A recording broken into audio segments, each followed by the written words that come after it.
Dragonlance, Preludios de la Dragonlance 1. El Guardián del Unitario. Paul B. Thompson y Antonia R. Carter. Audiolibro editado por Juan Pablo Flores Montaño. Para El Amo del Calabozo 2024.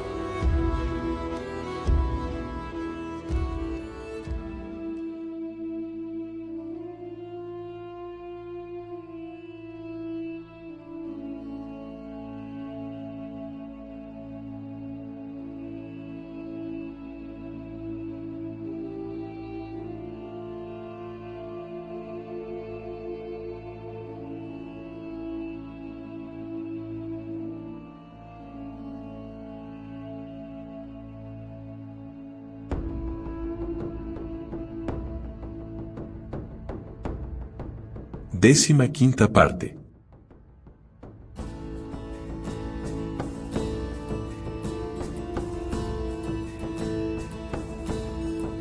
(33) El sello del clérigo. Bajo una angosta escotilla arrancaba una escala que descendía a las sombrías entrañas de la carabela. Kitiara se tumbó sobre el vientre e introdujo la vela en el hueco. Una bocanada de aire caliente y enrarecido emergió del agujero, pero no se advertía ningún peligro. La mujer bajó los peldaños de la escala. Sturm la siguió, con la mano posada en la empuñadura de su espada. La escalera terminaba en un simple cuarto de almacenaje en el que no vislumbraron más que cuerdas, lonas de velas y cadenas. La mujer fisgoneó en derredor con la esperanza de encontrar más tesoros, pero solo halló ratas muertas. Sus restos, como los otros en el barco, eran un montón de huesos. ¿No te parece extraño que todos los cadáveres que hemos visto sean esqueletos?, musitó Sturm. Los dos guerreros pasaron por la abertura de una estrecha mampara a un cuarto más amplio, un área de carga. Allí, la vela que portaba Kitiara alumbró algo más siniestro que simples cuerdas o lona, un arsenal repleto de espadas, lanzas, escudos, petos de bronce, cotas de malla, venablos, arcos, proyectiles de plomo para arrojar con ondas. Un armamento suficiente para equipar a un pequeño ejército. Sturm empujó con la punta de la bota una adarga redonda. Estos son escudos forjados por enanos. Fíjate, llevan impreso el cuño del gremio de armeros de Thorvaldin. Y aquel peto tiene la marca de los Dans de Saman, dijo Sturm, al tiempo que recogía el pectoral. El frío metal estaba pulido de un modo tan perfecto que tenía un acabado de plata. A pesar de su grosor de 3 centímetros, sorprendía su escaso peso. Son unas armas de primera calidad. ¿Por qué necesitarían unos piratas un arsenal tan abundante?, añadió meditabundo el caballero. Quizá procede de un saqueo. Quizá, pero el espacio en un barco es primordial. Podrían haberse apropiado de unas cuantas armas, las mejores, para su propio uso, pero no esta ingente cantidad. ¿Qué es aquello?, siseó Kitiara, apuntando con un dedo. El castillo de proa, donde duerme la tripulación. Al cruzar el umbral de la puerta, un espectáculo espeluznante se ofreció ante sus ojos. La cabina estaba repleta de esqueletos. Hilera tras hilera de huesos limpios y blanquecinos se apilaban a ambos lados del casco. Algunos aparecían estirados, pero otros estaban retorcidos por la agonía padecida antes de morir. No todos los restos pertenecían a seres humanos. Algunos, por el tamaño y estructura, correspondían a enanos, y otros, aún más pequeños, tal vez soportaran cuerpos de Kenders o gnomos. Sin embargo, aquellos despojos tenían algo en común: todos estaban amarrados por los tobillos a una misma cadena. No me gusta nada. Aquí ha intervenido un poder realmente maligno. Salgamos. La voz de Sturm fue apenas un susurro. El hombre retrocedió. ¿Qué hay tras esa puerta de ahí enfrente?, quiso saber Kitiara. La cubierta del bauprés, donde se guardan las anclas. En el centro de la armería descubrieron una gran escotilla cuadrada por la que, según dijo Sturm, se accedía a la bodega. Levantar la tapa no iba a ser tarea fácil. Alguien se había ocupado de fijarla mediante una docena de gruesos pernos de hierro. Sturm se quedó pensativo un momento y consideró que quizá fuera un error extraerlos, pero la guerrera asió un hacha de guerra de entre las armas apiladas en la estancia y partió la cabeza de varios pernos con un golpe contundente. «¡Detente!», gritó el caballero. ¿No se te ha ocurrido pensar que la escotilla está atrancada para impedir que salga algo? La mujer se detuvo en mitad de un viraje. «No», dijo Parca, y dejó caer el hacha sobre el siguiente perno. «Tal como lo veo, esos pobres diablos han muerto por una plaga o algo parecido. Somos los primeros seres vivos que están a bordo de esta embarcación hace, quizá, meses, y por lo tanto todo lo que encontremos nos pertenece por el derecho de salvamento. Si quieres tu parte, será mejor que me eches una mano». Con esto, Kitiara decapitó el último perno. Aunque reacio, Sturm metió los dedos bajo el reborde de la escotilla y entre ambos la levantaron. La sólida tapa de madera de roble y cobre se desplomó de costado y cayó sobre un montón de armaduras. El resonante estampido levantó ecos a todo lo largo de la carabela. Kitiara acercó la vela a la abertura. Soplaba una corriente de aire frío y la mujer protegió la llama con la otra mano. La débil luz ambarina iluminó el oscuro hueco. La bodega, en apariencia, estaba vacía. Unos amplios escalones de planchas de madera descendían al interior. Kitiara plantó el pie sobre el primero. «No lo hagas», advirtió Sturm. «¿Qué demonios te ocurre? Unas cuantas calaveras y huesos sueltos y ya te asustas de tu propia sombra. ¿No sientes curiosidad? ¿Dónde está tu famoso arrojo de caballero?» «Vivo y en excelentes condiciones, gracias». La guerrera bajó unos cuantos peldaños más y se volvió hacia él. «¿Vienes o no?». Sturm le indicó con un gesto que aguardara un momento y se acercó a uno de los montones de escudos. Eligió uno de estupenda manufactura en anil, lo acopló a su brazo y pertrechado de tal guisa descendió por la abertura en pos de la mujer. «Está muy oscuro», dijo Kitiara. La llama alumbró un poste situado al pie de la escalera. La madera estaba cubierta por una capa de polvillo negro y grasiento. «¿Hollín?», sugirió. «Tal vez». El caballero apoyó una rodilla en el suelo. El piso de madera estaba abrasado. «Aquí abajo ha habido un incendio. Es una suerte que el barco no se haya hundido». El hombre se limpió el hollín de las manos. Un fuego a bordo era una de las pruebas más peliagudas por la que podía atravesar una embarcación. «¿Hay algo debajo de este suelo?», inquirió la guerrera. «Solo la sentina». A la mortecina luz de la vela Sturm creyó percibir algo y llamó a Kitiara. «Acerca la luz aquí», susurró. «¿Qué es?». En el maderamen, cerca de la escalera, se percibían las marcas de 4 arañazos tan largos y profundos que habían traspasado la capa carbonizada y habían dejado al descubierto la madera que no había ardido. Las muescas estaban separadas entre sí unos 7 centímetros y tenían al menos 30 de largo. «¿Qué te parece?», le preguntó a Kitiara. «Las señales de unas garras», respondió ella con expresión circunspecta, al tiempo que desenfundaba su espada. Próximo a la serviola, un macizo cilindro, el extremo inferior del mástil que pasaba a través del techo, partía en 2 la mampara. A los lados del mástil se alzaban unas puertas, ambas habían sido bloqueadas de manera firme, aunque con evidente precipitación, por medio de tablones.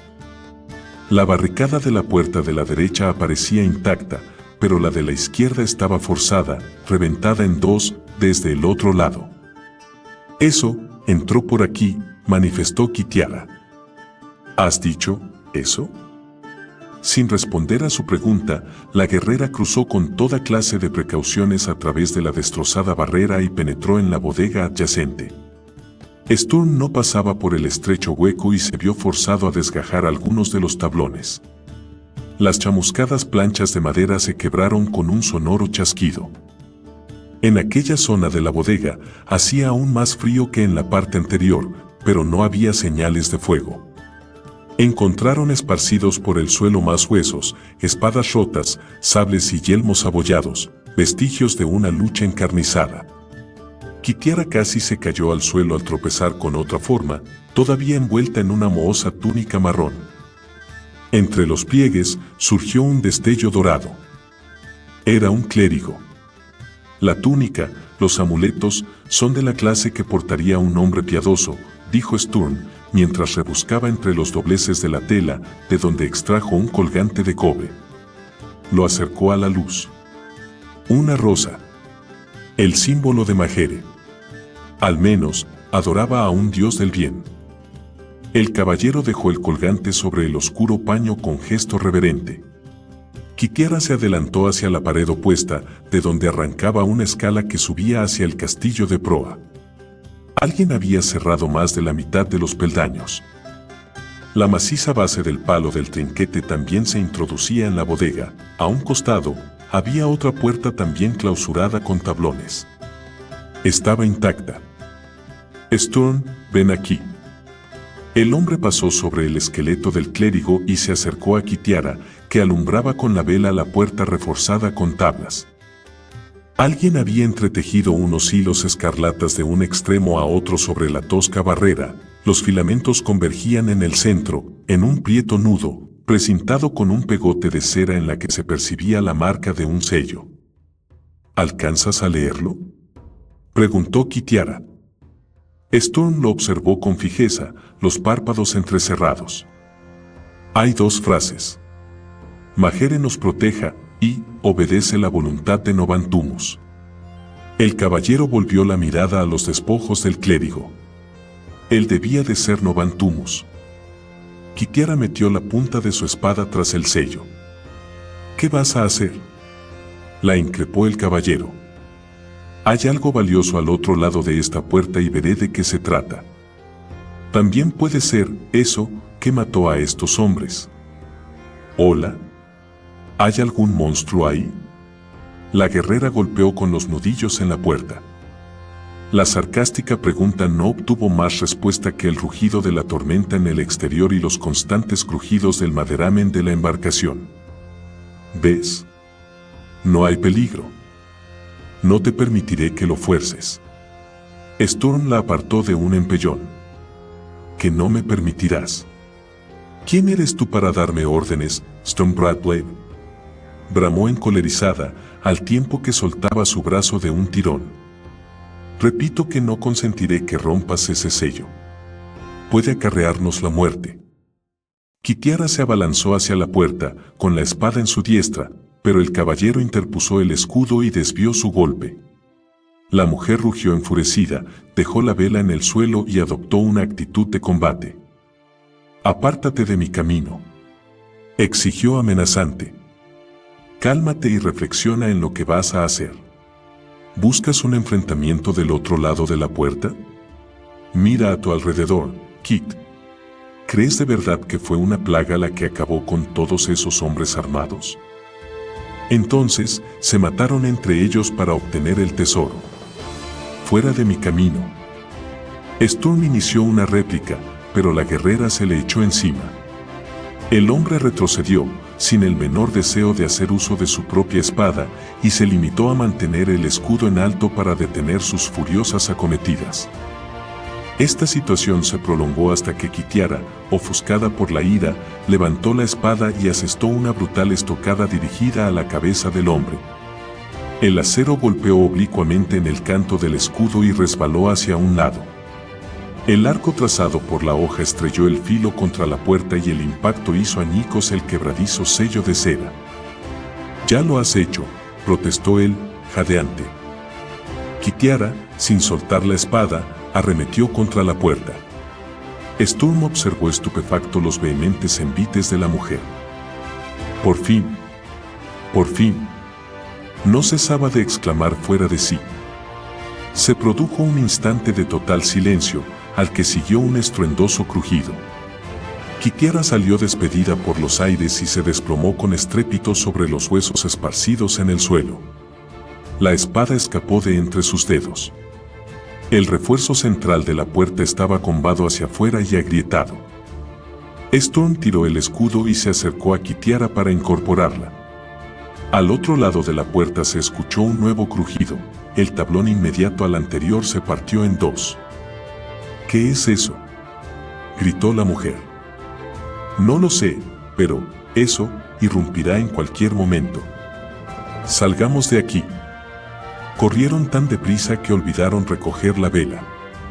Atravesaron las profundas tinieblas de la bodega de popa y subieron a trompicones la escalera que llevaba a la armería. Kitiara enfiló hacia el pequeño almacén de las cuerdas, pero Sturm la llamó. «Ayúdame a bajar la trampilla». Lucharon a brazo partido con la pesada tapa de la escotilla y la dejaron caer sobre la abertura. Después ascendieron por la escala que arrancaba del almacén hasta la cabina del capitán. Kitiara arrastró unos pesados cofres sobre el acceso del piso y lo bloqueó. Sobre sus cabezas resonaba el repiqueteo de la lluvia y el gemido del viento tras los postigos de las troneras. Los dos se quedaron muy juntos, en medio de la oscuridad, jadeantes, atentos a cualquier sonido. La cubierta tembló bajo sus pies y se escucharon chasquidos de madera que se astillaba. La cosa, fuera lo que fuese, se iba abriendo camino y machacaba cuanto encontraba a su paso. «He perdido la espada», susurró Kitiara, avergonzada. Ella, una experimentada guerrera, veterana de muchas batallas, había sido tan estúpida de extraviar su única arma cuando cayó sobre los huesos de los cadáveres. «No te lo reproches», dijo Sturm. «Las espadas no salvaron a la tripulación de este barco». «Gracias, me sirve de consuelo», replicó irónica. Un estruendoso clamor de metales al entrechocar entre sí les hizo dar un respingo. El ruido provenía de la armería. Sturm tensó la sudorosa mano en torno a la empuñadura de su arma. El estruendo bajo sus pies arreció a medida que, eso, descargaba su furia contra las piezas de armamento almacenadas en el área de cargo. A juzgar por los golpes y los chirridos, todos y cada uno de los objetos metálicos del arsenal estaban siendo machacados, retorcidos y destrozados. Entonces, de golpe, sobrevino un profundo silencio. Sturm y Kitiara, movidos por un impulso inconsciente, se acercaron el uno al otro hasta que sus brazos se rozaron en la oscuridad. «¿Oyes algo?», susurró él. «Solo a ti». SHHH. Sopló una fuerte ráfaga de aire que abrió de par en par la puerta de la cabina. El ciclón estaba en pleno apogeo y la lluvia entró a raudales en el cuarto. Sturm luchó contra la resistencia del viento para cerrar la puerta, pero antes de lograrlo vislumbró, bajo la mortecina luz de la tormenta, que la tapa de la escotilla principal, próxima al palo mayor, estaba levantada. «Ha subido a cubierta», gritó, coreado por el ventarrón. «Se encuentra en cualquier parte del barco. Cerraremos esa escotilla o el barco se hundirá, ¿no es cierto?», dijo Kitiara. Él asintió en silencio. El caballero se sentía exhausto, desalentado. Sin motivo aparente, recordó a los gnomos y se preguntó en qué tontería estarían ocupados en aquel preciso momento. «Ojalá me encontrara con ellos para verlo», deseó con fervor. «¿Preparado?». La voz de Kitiara lo sacó de sus reflexiones. La mujer corrió el pestillo y los dos salieron a la cubierta azotada por la turbonada. Antes de que dieran 2 pasos, el agua del mar los había calado hasta los huesos. En la cubierta era más perceptible el balanceo impreso por las olas. La nave se alzaba y se hundía entre montañas de agua, el horizonte tan pronto se perdía de vista bajo los pies como se encumbraba hasta alcanzar el remate de los mástiles. Sturm y Kitiara, agarrados de la mano, avanzaron tambaleantes en dirección al palo mayor. Perdieron el equilibrio en un par de ocasiones al sufrir el embate de las espumosas olas. Cuando por fin llegaron a la escotilla, descubrieron que la tapa no solo estaba desplazada, sino que tenía trozos de madera hendidos, agrietados. Apenas colocaron la trampilla en su sitio, cuando por encima del rugido del embravecido mar escucharon una risa estridente, espeluznante. Sturm oteó a derecha e izquierda en busca del origen del repulsivo sonido. En cambio, Kit levantó la vista. En lo alto, asido al aparejo sobre sus cabezas, se hallaba eso. Su aspecto era horripilante, de una lividez fantasmagórica. Parecía un hombre famélico y cetrino, sin embargo, su tamaño no era normal. La criatura superaba en mucho los 2 metros. Sus ojos eran saltones y rojos cual ascuas ardientes, las manos ganchudas acababan en unas uñas aceradas de 5 centímetros de largo. De la cabeza, redonda y pelada, sobresalían unas orejas altas y puntiagudas. La criatura lanzó un penetrante aullido. Al hacerlo, dejó al descubierto unos colmillos largos y amarillentos y una lengua negra y puntiaguda. ¡Por los dioses! ¿Qué es eso?, barbotó Kit. No lo sé. Cuidado. La criatura había saltado desde las jarcias hasta los estéis que colgaban del palo mayor. Se balanceó bajo la berlinga y maniobró hasta asentar los pies sobre la verga. Desde su nueva posición, los observó con avidez, en tanto repetía el desgarrador aullido. Los 2 compañeros retrocedieron con cautela por la resbaladiza cubierta, sin apenas prestar atención a la flagelante lluvia ni a las embestidas del mar. Una vez dentro de la cabina, cerraron deprisa la puerta y echaron el pestillo. Kit, jadeante, se dio media vuelta. Los ojos casi se le salieron de las órbitas. Un extraño resplandor blanquecino inundaba la zona trasera del alcázar. Tampoco allí se encontraban solos. 34. La historia de Pirtis. El nacarado y frío fulgor se concretó en una figura humana de 1,80 m de estatura. Kitiara apuntó con su daga a la aparición, pero Sturm la obligó a bajarla. En nombre de Paladine y de todos los dioses del bien, ve y descansa en paz, espíritu, exhortó el caballero. Se oyó un profundo y prolongado suspiro. Quisiera hacerlo. Estoy infinitamente cansado y ansío el reposo, exclamó una voz grave. ¿Quién eres?, demandó Kitiara. En vida, fui el señor de esta nave. Mi nombre era Pirtis. No parece peligroso, dijo entre dientes la guerrera, pero más vale que encontremos un sitio más seguro fuera del alcance de la criatura.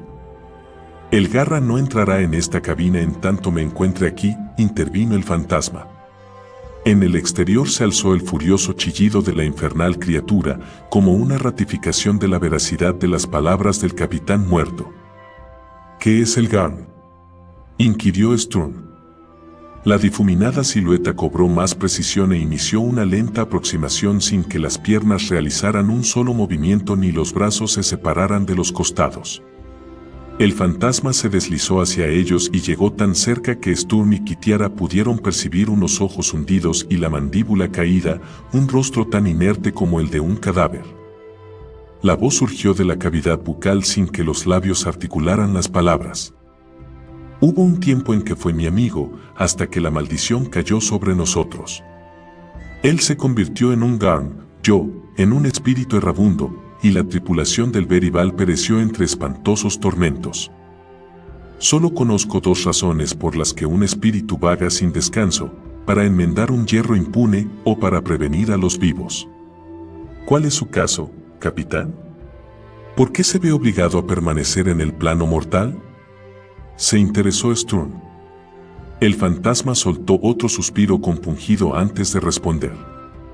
Sabed, amigos míos, que hice un trato con las fuerzas del mal, fue mi perdición. El ente se aproximó más aún, tanto que Kitiara atisbó las transparentes pupilas muertas y la lividez cadavérica de las facciones. Yo era un capitán mercante, audaz y emprendedor, que jamás rechazó un cargamento si estaba bien pagado. Navegué por el mar de Sirrión y comercié al norte y al este del torbellino del mar sangriento.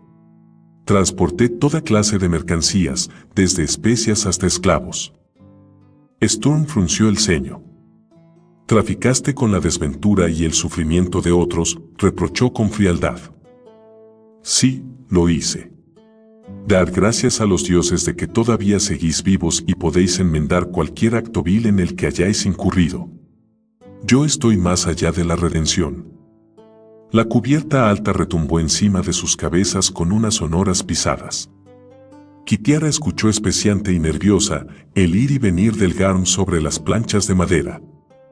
¿Qué es eso?, demandó con voz tensa.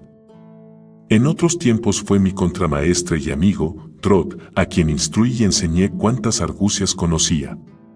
Nuestros cofres se llenaron a rebosar de oro y yo me sentí satisfecho, como le ocurre con frecuencia a un hombre cuando alcanza la madurez y su vida inicia el declive. Pero Drot era joven y vehemente, y siempre andaba a la caza de la ganancia más provechosa. En un día nefando, llegó a un acuerdo con los guerreros de piel escamosa. ¿Te refieres a los draconianos? Un súbito vislumbre encendió el recuerdo de Sturm. Sí, alguien se refirió a ellos con ese nombre. El fantasma de Pirti se cernió sobre el caballero. A pesar de su aparente benignidad, la presencia del espectro resultaba opresiva y Sturm sudaba copiosamente. El ente prosiguió. Los draconianos nos hicieron una valiosa oferta. Transportaríamos un cargamento de armas y dinero desde Nordmar hasta Quatslund y allí nos reuniríamos con otros de su especie procedentes de los mares septentrionales. Drot aceptó su encargo y su dinero, para perdición de todos nosotros.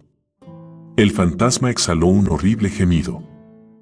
Estoy tan cansado. El brazo izquierdo del hombre muerto se desprendió del hombro y cayó al suelo. Kitiara retrocedió un paso, más por sorpresa que por repugnancia, y luego se agachó para recoger el rielante miembro, pero su mano pasó a través del mismo. Cargamos 60 quintales de armamento y levamos anclas rumbo a Quatslund. Tuvimos buenos vientos y la travesía fue rápida. En el trayecto, Drot se dedicó a maquinar y a urdir intrigas. Un día, me expuso su plan. Puesto que los draconianos eran unos bárbaros y además invasores, ¿por qué no les sacábamos todo el oro posible? Pagarían el doble o el triple de lo pactado con tal de obtener aquellas armas. No teníamos nada que temer, porque ¿a quién formularían su queja? Sus propósitos eran aún más ilícitos que nuestro proceder. Acepté el plan de Drot. A decir verdad, despreciaba a esos asesinos escamosos tanto como los temía, así que, estafarlos se me antojó un acto no solo provechoso, sino también justo. El espectro hizo una pausa y sobrevino un largo silencio que por fin rompió Sturm. ¿Qué ocurrió cuando llegasteis a Quatslund? Un nuevo gemido precedió a la voz del fantasma. Una nave draconiana se encontraba esperándonos. El jefe de los hombres lagartos subió a bordo a fin de llevar a cabo la transacción. Entonces, mi contramaestre expuso su exigencia de más dinero. El cabecilla esperaba aquella estratagema, ya que no dudó en ofrecer un 50% más del precio acordado, pero Drot insistió en que doblara la cantidad. El lagarto se resistió a aceptar las condiciones en principio, pero al cabo consintió. Regresó a su nave y cuando tornó al Berival traía consigo un segundo cofre. Asimismo, lo acompañaba un humano, un clérigo oscuro que se cubría con una máscara metálica que remedaba la faz de un dragón. Aquel sujeto me asustó, aunque se quedó inmóvil, observaba en silencio.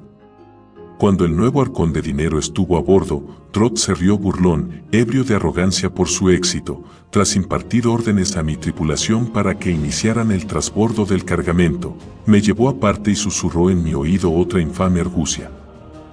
¿Por qué no nos quedamos con una parte de la mercancía? ¿No te parece que le sacaríamos más plata a estos pardillos?, dijo. Fue una estupidez, intervino Kitiara, con un barco cargado de draconianos atracado al costado de vuestra nave.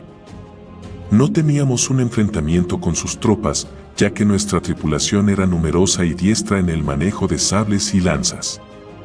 Por obvias razones no recorríamos unas aguas infectadas de piratas sin estar bien preparados para defendernos.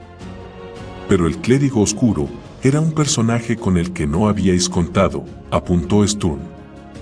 Muy cierto, mortal. El brazo derecho del espectro se desplomó en el suelo. El fantasmagórico miembro rozó el pie del caballero, que se apartó con precipitación, sin poder evitar un estremecimiento. El tacto del espíritu era más gélido que el viento del muro de hielo. El capitán muerto prosiguió su relato. Retuvimos 5 quintales de armas. El jefe de los draconianos advirtió la subtracción y protestó. Drott lo abucheó insolente desde la batayola y le explicó que aquello era el impuesto de armas ilegales que tenían que pagar. El cabecilla nos amenazó con tomar por asalto el Berival y degollarnos a todos. Mi tripulación se situó a lo largo de la cubierta, con las armas desnudas, y los desafió, en medio de chanzas y burlas, a que lo intentaran. Los hombres lagarto, a los que triplicábamos en número, no dudaron en echar mano a sus armas. Yo quería levar anclas y marchar de allí cuanto antes, pero Drott opinó que debíamos quedarnos y luchar. Después de acabar con aquellas lagartijas, dijo, recuperaríamos todo el arsenal y se lo venderíamos a otros. No hubo batalla. El clérigo oscuro, que hasta aquel momento había permanecido inmóvil en la popa de su nave, se adelantó con los brazos en alto. Marchad, codiciosos rufianes, y llevaos vuestro dinero mancillado por la ignominia. Que mi eterna maldición caiga sobre vosotros y vuestra estirpe. Aquellos que están hambrientos de oro, lo estarán de la carne de sus compañeros, a los que se mofaron de los validos de su oscura majestad, los alcanzará su venganza. Sus risas sarcásticas mortificarán vuestros oídos durante toda la eternidad, exclamó. Fue una maldición terrible, aunque su auténtico peso no nos alcanzó hasta unas semanas después. Abandonamos las costas de Coastrund rumbo a San Crist, pero jamás volvimos a ver tierra. Unas corrientes extrañas, circulares, nos alejaron más y más, la tripulación escuchaba voces, las risas de una mujer, y poco a poco perdió la razón. Los pocos marineros que conservaron su sano juicio, encadenaron a sus compañeros bajo cubierta. Escasearon las provisiones de comida y agua, pero, por mucho que lo intentamos, no logramos dirigir al Berival a puerto. Drott cambió. Él, que siempre había sido un hombre vanidoso, orgulloso de su sagacidad y muy pagado de su agraciado físico, cesó de preocuparse de su apariencia, dejó que le creciera la barba y que sus ropas se convirtieran en harapos. Adelgazó de tal modo que se quedó en los huesos y su piel se tornó macilenta. Con el paso de los días, mi contramaestre y amigo se consumía según los efectos de la maldición que se enseñoreaban en su desventurado cuerpo. Drott merodeaba por las bodegas, atrapaba las ratas con sus propias manos y se las comía vivas. Poco después, no tuvo bastante con los roedores. Se había convertido en un Garm, un voraz trasgo que se alimenta de carne humana. ¿Por qué no lo mataste?, interrumpió cortante Kitiara.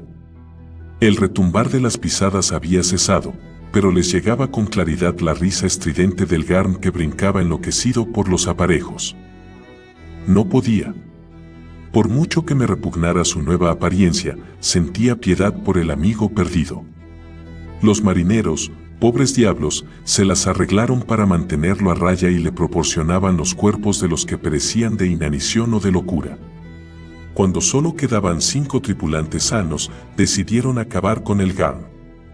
Nuestro joven clérigo, Novantumus, urdió un conjuro protector temporal. Los marineros se armaron y, con fuego y espadas, lo obligaron a retroceder al fondo de la proa. Novantumus se proponía encerrar al demonio en la garita de anclaje. Para ello, había ideado un sello mágico que le impediría salir. El Garm los atacó con una violencia salvaje y mató a los hombres uno tras otro. Aún así, el valiente clérigo, desangrado y medio muerto, lo encerró en el cuarto. Solo yo sobreviví a la matanza. Al cabo del tiempo, también perecí de hambre, sed y desesperación. El fantasma se había ido degradando a lo largo de su relato y el frío resplandor que emitiera en un principio apenas superaba el tenue relumbre de una luciérnaga. Sturm, en lo más hondo de su ser, se sintió compadecido del capitán.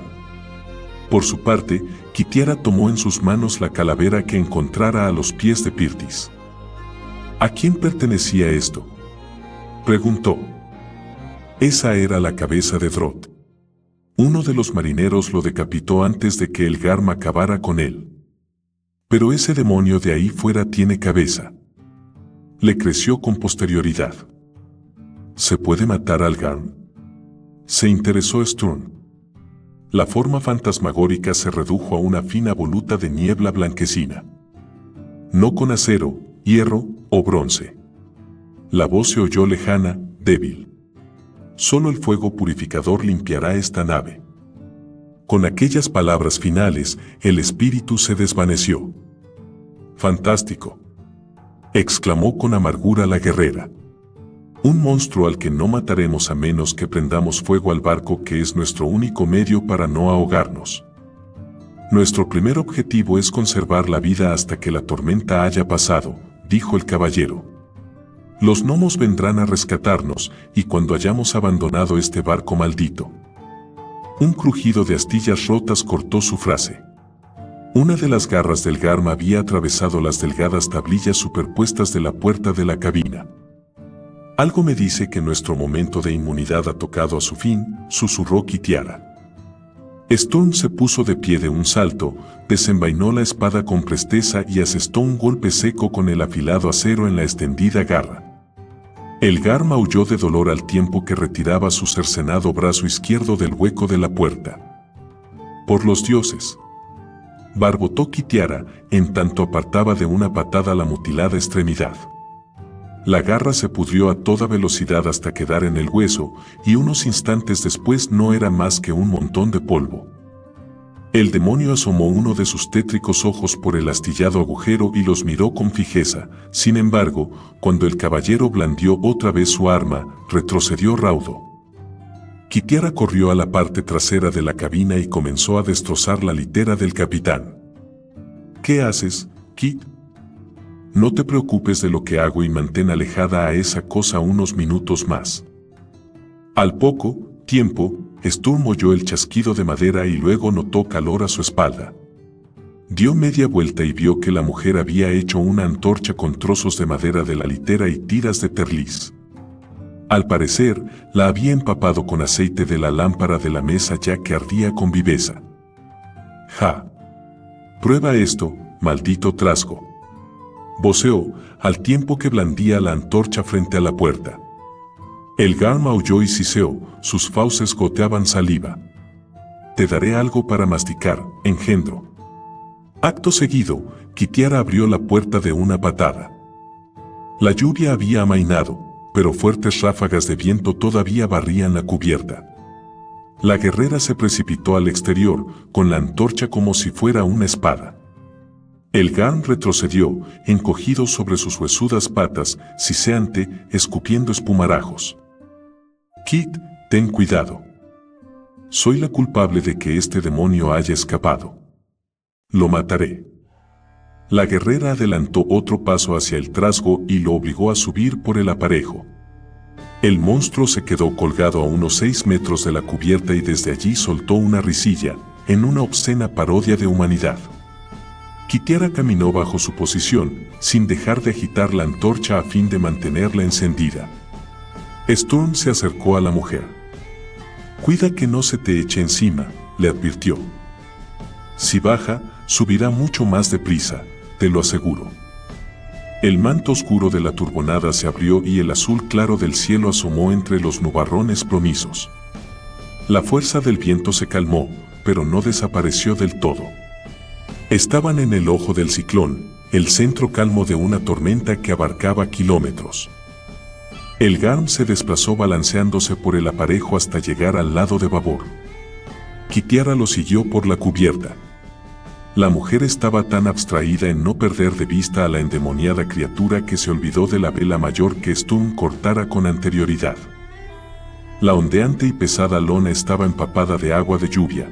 Uno de los picos se sacudió restallante y golpeó a la guerrera entre los ojos. Kit se desplomó al suelo y perdió la antorcha. En el mismo instante en que la vela golpeaba a la mujer, el Garm saltó sobre ella. «No», gritó Sturm. El caballero llegó como una tromba a la espalda del trasgo y acuchilló la lívida y correosa piel. La infernal criatura tenía clavada su garruda mano en el hombro de Kitiara, pero soltó su presa ante el ataque del caballero. Las heridas infligidas habrían acabado con un enemigo normal, pero no detuvieron al Garm. Una parte del cerebro de Sturm advirtió que al monstruo le había crecido el brazo que le cercenara en la cabina. Kit se arrastró para alejarse de la contienda entablada entre el demonio y el caballero. El hombro herido le quemaba como si le hubiese caído el vitriolo de crisol, pero se obligó a llegar a gatas hasta la antorcha que chisporroteaba en el suelo. En uno de sus bolsillos tenía guardada la pequeña lata con el aceite de la lámpara del capitán. En el momento preciso, cuando Sturm retrocedía ante el ataque del monstruo, la mujer arrojó al Garm el aceite y la antorcha encendida. La cantidad de aceite apenas habría llenado una copa, pero prendió de inmediato.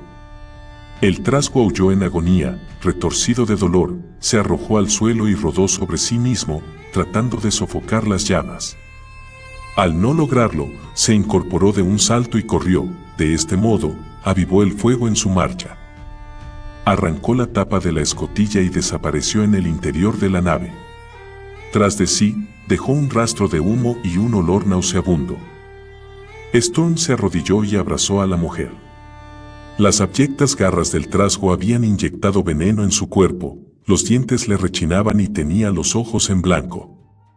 Kit, Kit, Kit, escúchame. No te rindas. Lucha, lucha. La guerrera se llevó una mano temblorosa a la garganta. Allí, sobre la fina tela de su blusa, estaba el colgante con la amatista en forma de flecha que Caroline Ambrose le diera muchas semanas atrás. Consumido el color antes de que encontraran a los gnomos, la gema había recuperado la magia en el transcurso de los días que habían pasado en Unitari y ahora lucía un profundo, regio, color púrpura. Al contrario de lo que le sucediera a ellos, la piedra no había perdido su poder al retornar a KRYNN. Pero los dedos de Kitiara no eran capaces de aferrar la amatista. Estaban rígidos, fríos. Sturm levantó con delicadeza la gema mágica. ¿Tendría poder suficiente para salvarle la vida a Kit? ¿Osaría el antagonista de la magia, sujeto a juramento, utilizarla para sanar a su amiga? La respiración de Kitiara se hizo entrecortada, jadeante. La muerte había hecho presa en ella. No había tiempo para controversias. El caballero cerró los dedos sobre la amatista y posó la otra mano sobre el hombro herido de la mujer. Perdóname, padre, musitó. Lo hago para salvarle la vida. La gema se calentó durante un breve instante, pero no lo bastante para quemarle la mano. Kitiara exhaló un corto gemido y luego quedó inerte en sus brazos. Por un momento, el hombre creyó que había actuado demasiado tarde, que Kit había muerto. Pero al abrir la mano, descubrió que la amatista estaba una vez más transparente. Apartó las ensangrentadas ropas del hombro de la guerrera, estaba curado. El humo que salía por la escotilla era cada vez más espeso. Sturm pasó el otro brazo bajo las piernas de Kitiara y se incorporó. Los gritos ahogados que se escuchaban por la trampilla abierta eran una clara señal de que el Garm no había logrado sofocar el fuego. La humareda se hizo tan espesa que el hombre retrocedió, con Kitiara en sus brazos, hasta la cubierta superior, sobre el alcázar. Los virajes del aire de babor a estribor arremolinaban la humareda en torno a la nave. Cuando las primeras llamas se alzaron lamientes desde la bodega, Sturm sintió pánico. ¿Cómo escaparían de la nave? El Berival no llevaba ningún esquife. En aquel momento, la cortina de humo del lado de estribor se abrió y tras ella apareció la oscura quilla del Señor de las Nubes. La nave voladora flotaba tan baja que algunas de las olas más encrespadas le lamían la quilla. Sturm divisó a los gnomos en la proa que agitaban sus blancos pañuelos. Un profundo grito de triunfo escapó de su garganta. Kit, despierta. Kit, los gnomos están aquí. Estamos a salvo. El fuego irrumpió por la escotilla de proa y, con él, la figura del Garm. Envuelto en llamas de la cabeza a los pies, el espantoso trasgo avanzaba dando tumbos, dejaba su maldita vida en cada grito desgarrador. Incapaz de soportar por más tiempo el dolor, el Garm se arrojó al mar embravecido. La proa era pasto de las llamas, el palo del trinquete ardía. El señor de las nubes pasó por encima de la popa. Sturm tendió a Kitiara en el suelo y asió un bichero de la batayola. Cuando la nave Noma se aproximó con lentitud al lado de babor, el caballero la enganchó y la arrastró junto a la carabela. Los hombrecillos sujetaron al Berival mientras Sturm se cargaba al hombro a la inconsciente Kitiara. Luego, corrió hacia el costado de la carabela y saltó. De repente, al soltar los gnomos el agarre, el señor de las nubes comenzó a perder altura. «Demasiado peso», gritó Alerón. «Fuera lastre».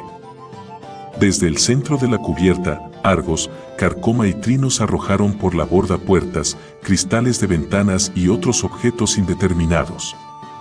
La nave se alzó de nuevo sobre las nubes bajas. «Ve. Bienvenido a bordo», dijo Tartajo con cordialidad. «Me alegro de estar aquí». La voz de Sturm denotaba un sincero alivio. El hombre se dejó caer al suelo, agotado. «¿Qué ocurrió en ese barco?», quiso saber Alerón. «Es una larga historia». «¿Se encuentra bien Kitiara? ¿Está inconsciente?», intervino Argos, al tiempo que levantaba uno de los brazos de la mujer y lo dejaba caer. «Se recobrará», aseguró Sturm. El señor de las nubes salió por encima de los tormentosos cúmulos. Bajo sus pies, el imponente torbellino del ciclón se extendía con toda su grandiosidad. Los hombrecillos orientaron las velas y pusieron rumbo al este. A sus espaldas, el sol estaba en su ocaso. «Tuviste una buena idea al encender una hoguera para indicarnos vuestra posición», dijo Alerón. «Pero se te fue un poco la mano, ¿no? Quiero decir, que podrías haber destruido todo el barco antes de nuestra llegada». Sturm sintió el loco impulso de reír. En realidad, no fue así como ocurrió. El caballero hizo una pausa y soltó un impresionante bostezo. «¿Encontrasteis algo interesante en esa nave?», le preguntó Argos. Sturm no respondió. Se había quedado profundamente dormido.